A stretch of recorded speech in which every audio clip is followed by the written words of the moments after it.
out, you gold digger!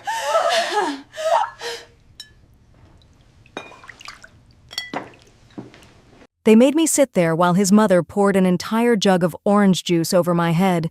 The cold liquid soaked through my hair, dripped down my face, ruined the simple red dress I'd worn hoping to feel pretty for once in that house. "Get out, you gold digger! You charity case!" she screamed, and everyone laughed. My husband laughed. His pregnant mistress laughed. His whole family laughed while I sat there, humiliated, drowning in juice and tears. What they didn't know, what none of them knew, was that I owned the empire that was about to crush them all. My name is Arya, and this is the story of how a love marriage became my greatest weapon. Before I tell you exactly how I destroyed them, I need you to do something for me. Hit that subscribe button right now because you need to see what happens when a billionaire gets pushed too far. Turn on those notifications because this revenge is absolutely brutal, and you won't want to miss a single second. Now, let me take you back to that nightmare dinner and show you how everything fell apart before I built it all back up again. I remember every detail of that night like it's burned into my brain. I was sitting at the massive dining table in the Harrison family mansion, that cold, pristine house that never felt like home, no matter how hard I tried. 6 months. We'd only been married for 6 months, and I was still desperately trying to fit in, still hoping that maybe, just maybe, they'd accept me eventually. I was so naive. Benjamin's mother, Gianna, sat at one end of the table in her designer outfit, dripping in jewelry that cost more than most people's cars. His father, Gregory, was at the other end, barely acknowledging my existence like he'd done since the wedding. Benjamin's sister, Jessica, kept shooting me these looks of pure disgust while she sipped her wine. And then there was her, Natasha. This beautiful woman in an elegant white dress, sitting way too close to my husband, her hand resting on her very pregnant belly. I didn't understand what was happening at first. I thought maybe she was a family friend. Maybe someone's wife I hadn't met yet. But the way Benjamin looked at her, the way his hand kept brushing against hers on the table, the way Gianna kept smiling at her like she was some kind of prize, something was very wrong. "Arya," Benjamin said suddenly, and the whole table went quiet. His voice was cold, emotionless, like he was reading from a script. "I want a divorce." The room started spinning. I heard the words, but they didn't make sense. "What? Why? Benjamin, we've only been married 6 months. What are you talking about?" He didn't even look at me. "Natasha is pregnant with my child. I love her. This marriage was a mistake." I felt like someone had punched me in the chest. I couldn't breathe. "But we had a love marriage. You chose me. You said I was different, that you loved me for who I was." My voice was breaking, tears already streaming down my face. Natasha actually smirked at me. She rubbed her belly in this deliberately slow way and said, "He never loved you, sweetheart. You were just a distraction." Gianna stood up then, and I thought maybe, just maybe, she was going to defend me, to say this was wrong. Instead, she grabbed the glass jug of orange juice from the table, and before I could even process what was happening, she poured the entire thing over my head. The cold shocked me into silence. Juice ran down my face, into my eyes, soaking my hair and dress. I just sat there, frozen, while she screamed at me, "Get out, you gold digger! You charity case! You trapped my son for his money, and now the truth is out. Finally, Benjamin found a woman from our class, someone who belongs in this family." Jessica was laughing, actually laughing. "Oh my God, Mom, her face. This is perfect." Gregory just nodded approvingly like this was all perfectly reasonable. "You never belonged here, girl. Take whatever dignity you have left and leave." I was sobbing, mascara running with the juice, trying to wipe my eyes. "I loved you, Benjamin. This was real for me. What did I do wrong? Please, just tell me what I did wrong." Benjamin finally looked at me and his eyes were empty. "Just sign the papers and leave. My lawyer will contact you. You'll get nothing from this divorce. You came into this marriage with nothing, and that's exactly what you'll leave with." I was begging by then, completely broken. "Please, Benjamin, please, we can work this out. I'll change, I'll be better, just please don't do this." Natasha leaned back in her chair, her hand still on her belly. "This is embarrassing. Benjamin, call security." And he did. He actually called security on his own wife. 2 men in suits came and grabbed my arms while I was still crying, still begging, juice dripping all over the marble floor. They dragged me through that massive house while the family just watched. I could see neighbors outside, phones out, recording my humiliation, the ultimate walk of shame. "Please, Benjamin, please," I screamed as they threw me out and slammed the door in my face. I stood there on the front steps, soaking wet, makeup destroyed, completely shattered. That was the moment I died. The old Arya, the one who believed in love and second chances and the goodness of people, she died right there on those marble steps. I need you to understand how we got there. 9 months earlier, I met Benjamin at a charity art gallery. I was dressed simply like I always did when I went out, just jeans and a nice blouse, nothing flashy. I'd learned to blend in, to observe people when they didn't know who I really was.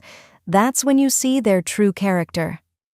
Benjamin approached me while I was looking at this beautiful painting.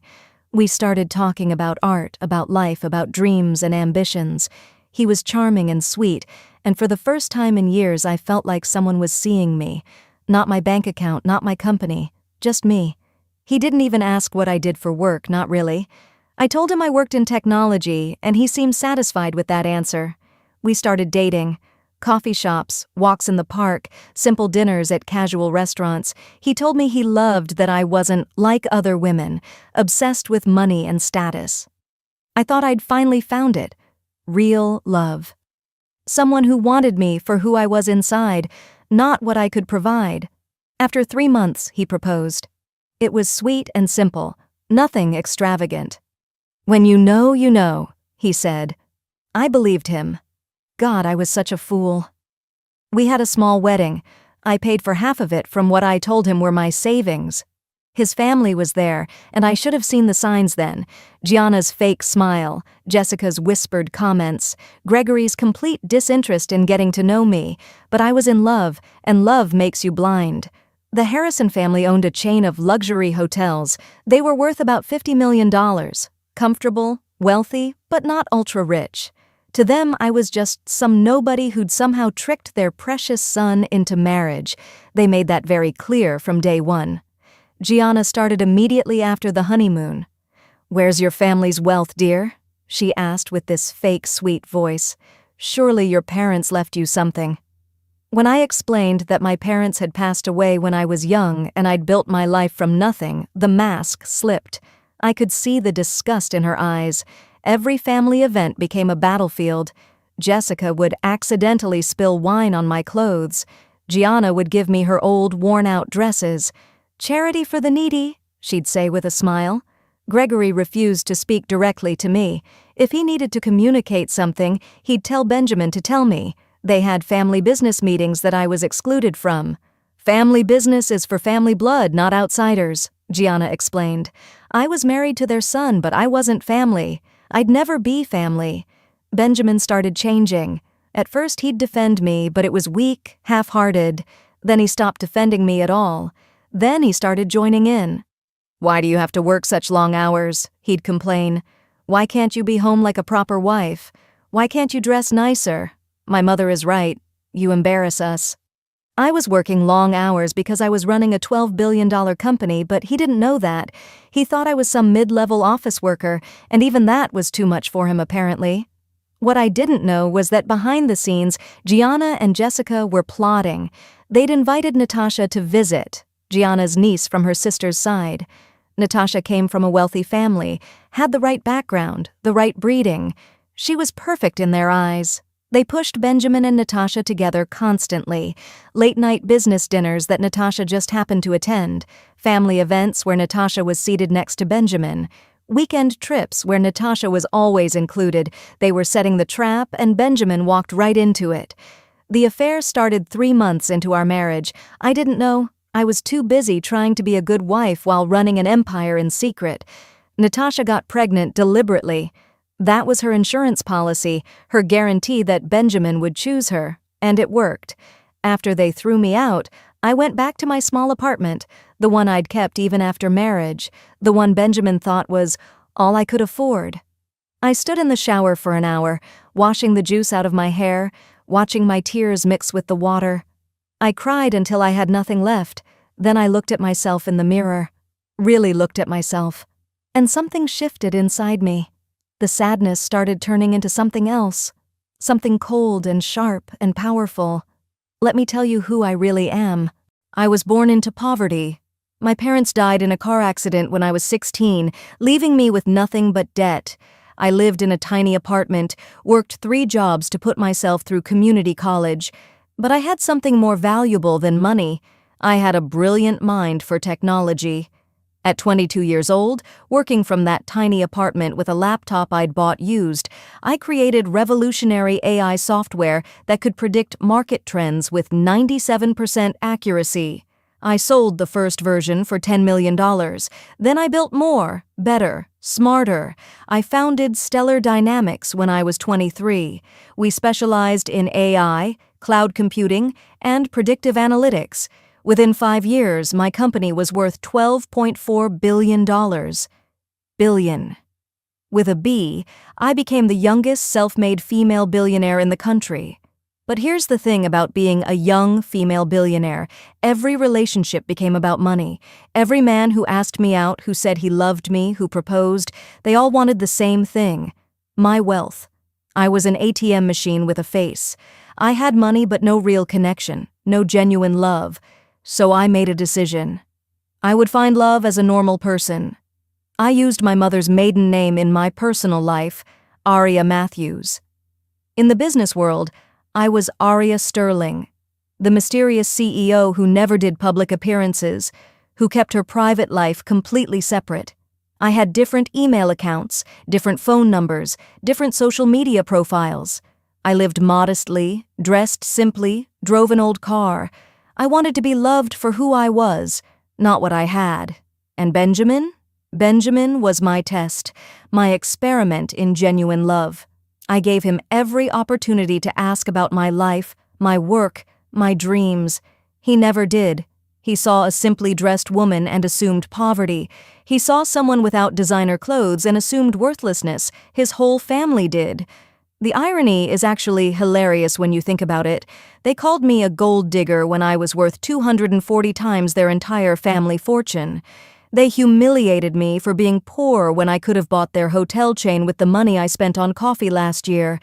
But here's what really broke me. I had a surprise planned. For our 1-year anniversary, I was going to reveal everything. I'd secretly bought a struggling luxury hotel chain that would have merged perfectly with Harrison Hotels.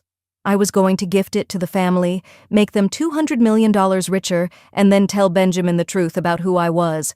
I wanted to help his family, to make them love me, to prove I was worthy. The contracts were sitting in my lawyer's office, ready to go.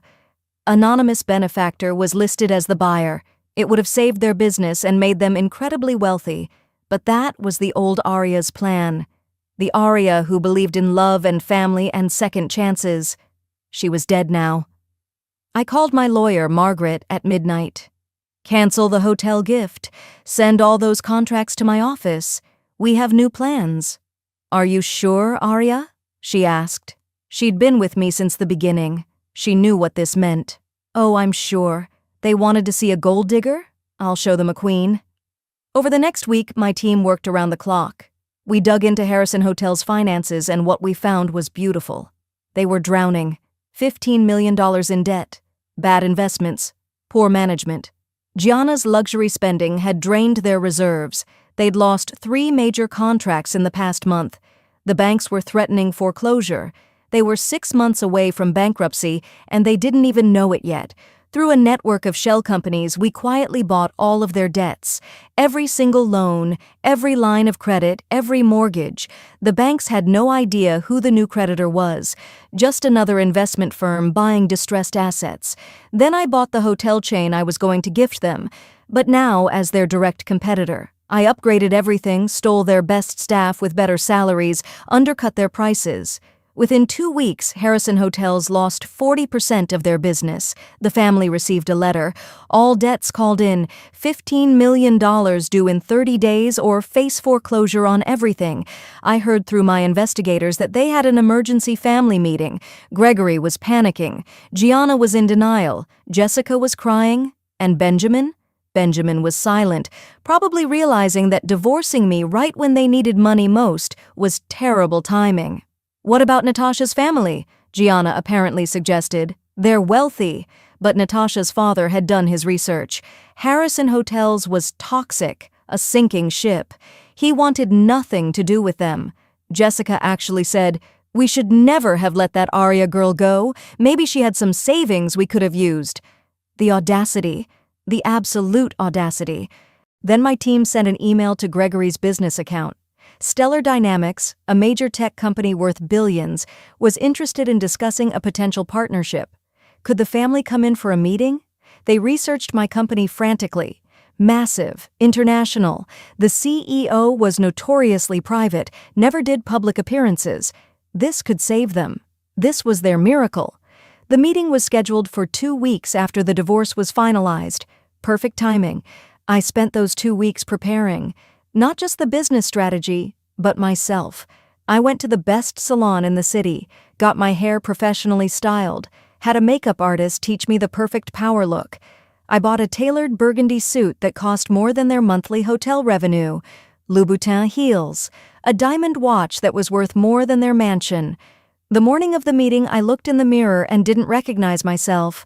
This wasn't the simple, modest Arya they'd humiliated. This was Arya Sterling, billionaire CEO, and she was about to burn their world down. I arrived at Stellar Dynamics headquarters. My building, my empire, 68 floors of glass and steel in the heart of the city. My team was already there. 4 lawyers, all in perfect suits, tablets ready. We went over the plan one final time. The Harrison family arrived looking desperate despite their designer clothes. They were intimidated by the building, by the luxury, by the sheer scale of wealth surrounding them. The receptionist directed them to the 45th floor, to the main conference room. I watched them on the security cameras as they waited. Gianna kept fixing her hair. Jessica was nervous, fidgeting. Gregory was sweating despite the air conditioning. Benjamin sat there with Natasha, her pregnant belly now very visible at 6 months. He looked miserable. Good. I waited exactly 5 minutes past the scheduled time. Power move. Let them sweat. Then I walked in. 4 lawyers behind me. Heels clicking on marble floors. Complete confidence radiating from every step. I'll never forget their faces. Gianna gasped. Jessica's mouth literally fell open. Gregory went pale. Natasha looked confused, trying to figure out why everyone was freaking out. And Benjamin looked like he'd seen a ghost. I sat down at the head of the table, crossed my legs, and smiled. Not a warm smile, a predator's smile. Hello, Gregory. Gianna, Jessica, Benjamin, and Natasha, is it? Thank you all for coming. Gianna found her voice first. What are you doing here? Is this some kind of joke? I pulled out my business card, slid it across the table. Arya Sterling, founder and CEO, Stellar Dynamics.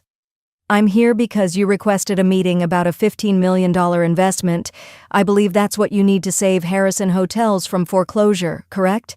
Jessica was frantically Googling on her phone. I watched her face change as she found the articles, Forbes, Fortune, Business Insider, photos of me at tech conferences, accepting awards, speaking at summits, all under my real name, my business identity. Oh my God, Jessica whispered. She's actually... The Forbes list. $12 billion. Gregory's hands were shaking. You're that, Arya Sterling? The billionaire? That would be me, I said calmly. Gianna was in denial. No, this is some trick, some kind of scam. I nodded to one of my lawyers. He placed a file in front of them. Inside was my passport, my tax returns, my corporate documents, everything verified and certified. Benjamin finally spoke, his voice barely a whisper. Why didn't you tell me? Why did you lie to us? I leaned forward. I never lied, Benjamin. Not once. You never asked. You saw a woman in simple clothes and decided I was worthless. You assumed poverty. You assumed I was beneath you. You never once asked about my work, my dreams, my life. You didn't care enough to ask. I let that sink in for a moment, watching them process. Then I continued. Let me tell you what I know about all of you. Benjamin, you started your affair with Natasha exactly 3 months and 4 days into our marriage. The first time was at the Riverside Hotel, room 412. You've met there 17 times since then. I nodded to another lawyer who pulled up phone records, hotel receipts, everything our investigators had found.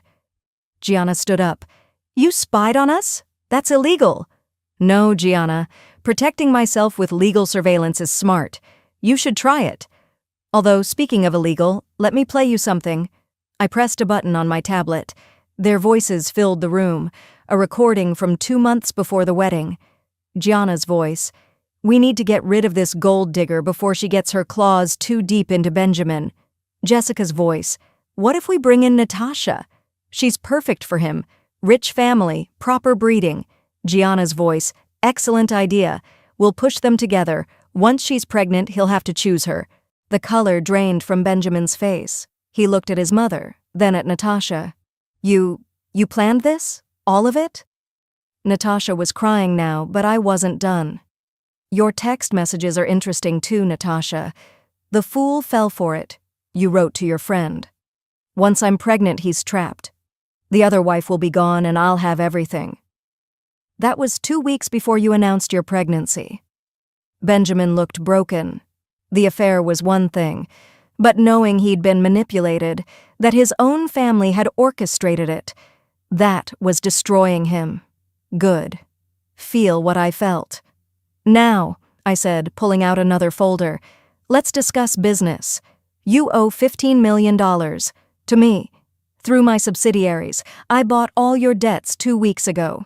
Gregory's voice was desperate. Please, we can work something out. I'll pay you back with interest. Just give us time, please. I looked at him coldly. Like you gave me time to explain at that dinner? Like you gave me dignity when your wife poured juice on my head and you just nodded approvingly? I turned to Gianna. You called me a gold digger, a charity case. You gave me your old clothes and humiliated me at every opportunity. I slid another document across the table, the canceled hotel chain merger. This is what I was going to give you, a $200 million hotel chain, as a gift. For our 1-year anniversary, I was going to make you wealthy beyond your dreams and reveal who I really was. I wanted to help you, to make you love me, to be part of your family. Gianna actually fainted. Jessica caught her, both of them crying now. Benjamin was staring at the contract like it was burning his eyes. Aria, please, I'm so sorry. I love you. I made a horrible mistake. Please, we can fix this. I stood up, looked down at all of them. You don't love me, Benjamin. You love what I can give you. That's actual gold digging, by the way. The irony is almost poetic. Meeting adjourned. You have 30 days to pay $15 million, or I foreclose on everything. My lawyers will be in touch. I walked out, heels clicking, head high, didn't look back. Behind me, I could hear them falling apart, shouting, crying, blaming each other, music to my ears. The next 30 days were glorious. Harrison Hotels filed for bankruptcy when they couldn't pay. Every property was seized and sold at auction. I made sure to buy the flagship hotel personally, just because I could. Their mansion was foreclosed. Gianna's jewelry collection sold to pay debts. Jessica's luxury car repossessed. Gregory is under investigation for financial fraud. Turns out he'd been cooking the books, hiding the extent of their debt. That's a federal crime. Benjamin lost his fake executive position when the company dissolved. Last I heard, he's working entry-level sales at a car dealership, barely making rent. And Natasha? She had the baby, a boy. She left Benjamin the day after he lost everything. I can't raise a child in poverty, she told him. She's now demanding child support he can't afford to pay. The courts garnished his wages. He's drowning. Gianna and Gregory are living in a small 2-bedroom apartment. No more luxury, no more status, no more country club. Their former friends won't return their calls. Their social circle evaporated overnight. Jessica is working retail at a department store. The same stores where she used to shop are now her employer. I've heard she cries in the bathroom during her breaks. Benjamin sent me 147 text messages. All blocked. He showed up at my building. Security removed him. He tried contacting my friends, my colleagues, anyone who might reach me. No one would help him. The local newspaper ran a story. From millionaires to nothing, the fall of the Harrison family. They're the town's biggest scandal, the cautionary tale everyone whispers about. As for me, I'm on the cover of Forbes this month. Tech's mysterious billionaire revealed, the Arya Sterling story. My company has expanded to 47 countries. Stock prices are at an all-time high. I'm keynote speaking at women's leadership conferences, telling my story, inspiring others. I donated $50 million to domestic abuse survivors and women escaping bad situations. I created a scholarship fund for women in tech from poverty backgrounds because I remember what it's like to have nothing but your brain and your determination. And yes, I'm dating someone new. His name is Cameron, and he's an entrepreneur in sustainable energy. He knew exactly who I was from day one, researched my company before our first date, read all my interviews, understood my work. He loves my mind, my drive, my ambition. We have 3-hour conversations about technology and business and changing the world. Our dates are simple, coffee shops and bookstores, but the connection is real. He celebrates my success instead of feeling threatened by it. He asks about my day, my challenges, my victories. He sees me, all of me, and loves what he sees. That's what real love looks like. So that's my story. The family that called me worthless learned I was worth more than they could ever imagine. The husband who threw me away discovered he'd discarded a queen to keep a pawn. The mother who poured juice on my head lost everything she valued: money, status, respect, power. And me, I'm living my absolute best life, completely free, completely powerful, completely myself. Here's what I learned, and I hope you'll take this with you. When people show you who they really are, believe them the first time. When they treat you like you're worthless, don't fight to prove your value to them. Instead, take your worth and build an empire with it. Let them discover what they lost when it's far too late to get it back. Sometimes the best revenge isn't confrontation. It's not shouting or fighting or begging them to see you. The best revenge is becoming so incredibly successful, so powerful, so fulfilled that you barely remember they exist. It's living your best life while they drown in the consequences of underestimating you. Never let anyone make you feel small. Know your worth, even if you have to keep it secret until the perfect moment. And remember, the quiet ones, the underestimated ones, the ones people dismiss. We're usually the most dangerous. If this story resonated with you, if it gave you chills or made you want to stand up and cheer, hit that like button right now and subscribe for more stories that will absolutely blow your mind. Drop a comment and tell me, Team Arya all the way, or do you think I went too far? I genuinely want to know what you think, and I read every single comment. Share this with someone who needs to remember their worth today. Share it with someone who's being underestimated. Let them know that being dismissed is sometimes the greatest gift, because no one sees you coming. And always, always remember, never underestimate the quiet ones. We're usually the most powerful. I'm Arya, and this was my revenge. See you in the next one. Thank you for listening to this story until the end. Hopefully every moment, every detail in the story has brought you emotions, thoughts, and maybe a little joy or motivation. Thank you for spending time with us, and hope that the next stories will continue to accompany you and touch your heart.